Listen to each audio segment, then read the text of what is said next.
एक बार की बात है, गौतम बुद्ध अपने शिष्यों के साथ बैठकर उन्हें कुछ समझा रहे थे। बुद्ध के सभी शिष्य बुद्ध को बड़े ध्यान से सुन रहे थे। बुद्ध और उनके सभी भिक्षु ये देखते हैं कि उनकी तरफ एक आदमी बड़ी तेजी से आ रहा है और वो आदमी बहुत क्रोध में है और वो कुछ बड़बड़ाता आ रहा है। उस व्यक्ति को देखकर गौतम बुद्ध के कुछ शिष्य समझ जाते हैं कि वो व्यक्ति कुछ गलत करने के उद्देश्य से गौतम बुद्ध के पास आ रहा है। इसीलिए गौतम बुद्ध के दो शिष्य दौड़कर उस आदमी के पास चले जाते हैं और उसे रोक लेते हैं। वो उस व्यक्ति से पूछते हैं कि तुम कौन हो और तुम्हें किससे मिलना है। वो व्यक्ति गौतम बुद्ध के शिष्यों से कहता है कि मेरे रास्ते से हट जाओ, आज मैं इस बुद्ध को सबक सिखाकर ही रहूँगा। उस व्यक्ति की बात सुनकर गौतम बुद्ध के शिष्य उस व्यक्ति को शांत करने की कोशिश करते हैं, पर वो व्यक्ति शांत नहीं होता है। बुद्ध उस व्यक्ति को देखते हैं और मुस्कुराते हैं। फिर अपने शिष्यों से कहते हैं कि मेरे प्रिय भिक्षुओं, उसे आने दो मेरे पास, वो मुझसे कुछ कहना चाहता है। बुद्ध की आज्ञा का पालन करते हुए बुद्ध के भिक्षु उस व्यक्ति के रास्ते से हट जाते हैं। फिर वो व्यक्ति बुद्ध के पास आकर खड़ा हो जाता है।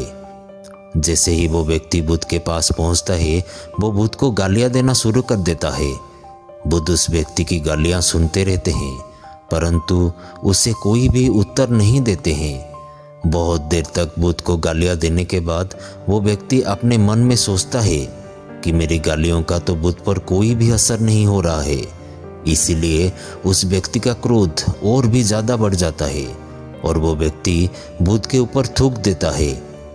उसके बाद बुद्ध एक कपड़ा उठाकर उस थूक को पोंछ लेते हैं। ये देखकर गौतम बुद्ध के सभी भिक्षु क्रोध से भर जाते हैं, पर बिना बुद्ध के आज्ञा के कोई भी भिक्षु अपना क्रोध प्रकट नहीं करता। वो व्यक्ति दोबारा से बुद्ध के ऊपर थूक देता है और बुद्ध दोबारा से एक कपड़ा उठाते हैं और उस थूक को साफ कर देते हैं। फिर बुद्ध मुस्कुराकर उस व्यक्ति से कहते हैं कि मित्र, तुम कुछ और कहना चाहते हो। जैसे ही वो व्यक्ति बुद्ध का ये प्रश्न सुनता है, वो व्यक्ति भीतर तक हिल जाता है। फिर वो व्यक्ति बुद्ध को कोई भी उत्तर नहीं दे पाता है और तुरंत वहाँ से चला जाता है। बुद्ध के सभी भिक्षुओं के मन में ये प्रश्न होता है कि उस व्यक्ति ने बुद्ध का इतना अपमान किया, लेकिन बुद्ध ने उस व्यक्ति को ये क्यों कहा कि क्या वो और कुछ कहना चाहता है। सभी भिक्षुओं में से एक भिक्षु बुद्ध से कहता है कि आपने उस व्यक्ति से ये क्यों कहा कि क्या वो कुछ और कहना चाहता है, जबकि ये तो स्पष्ट था कि वो व्यक्ति यहाँ कुछ कहने नहीं आया था, बल्कि वो तो आपका अपमान करने आया था। वो व्यक्ति बुद्ध का अपमान करके अपने घर तो चला जाता है, लेकिन पूरी रात भर सो नहीं पाता है। उसके मन में सिर्फ यही प्रश्न घूमता रहता है कि मैंने बुद्ध का अपमान किया, उन्हें गालियाँ भी दी, लेकिन फिर भी उन्होंने मुझसे ये क्यों पूछा कि क्या मैं कुछ और कहना चाहता हूँ, जबकि मैं वहाँ कुछ कहने नहीं बल्कि उनका अपमान करने गया हुआ था। अगले दिन वो व्यक्ति सुबह सुबह जल्दी उठकर बुद्ध के पास चला जाता है और उनके चरणों में लेट जाता है। बुद्ध के सभी शिष्य उसको देखकर आश्चर्य होते हैं कि जो व्यक्ति कल बुद्ध का अपमान करके गया हुआ था, आज वो रो रहा है और बुद्ध के चरणों में पड़ा हुआ है। बुद्ध उस व्यक्ति को उठाते हैं और उस व्यक्ति से कहते हैं, मित्र, क्या तुम और कुछ कहना चाहते हो।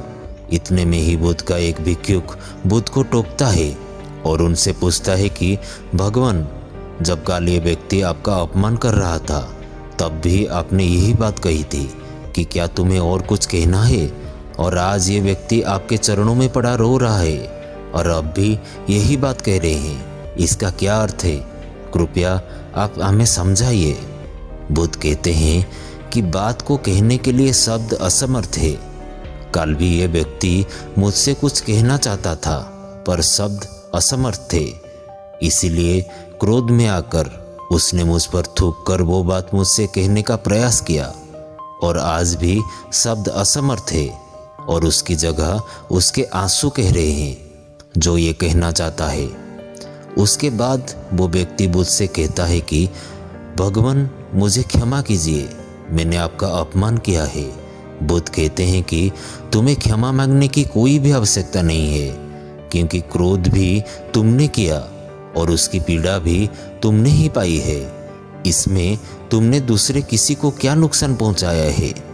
बुद्ध अपने सभी भिक्षुओं और उस व्यक्ति से कहते हैं कि क्रोध जलते हुए अंगारे की तरह है, जिसे हम अपने हाथ में पकड़ते हैं किसी और पर फेंकने के लिए, लेकिन हम ये भूल जाते हैं कि सबसे पहले उस अंगारों से खुद का ही हाथ जलता है।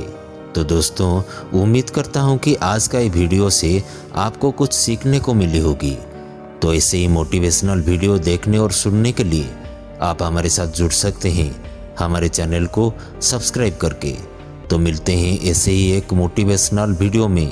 तब तक के लिए आप जहां रहें खुश रहें और खुशियां बांटते रहिए। वीडियो को अंत तक देखने के लिए आपका बहुत बहुत धन्यवाद।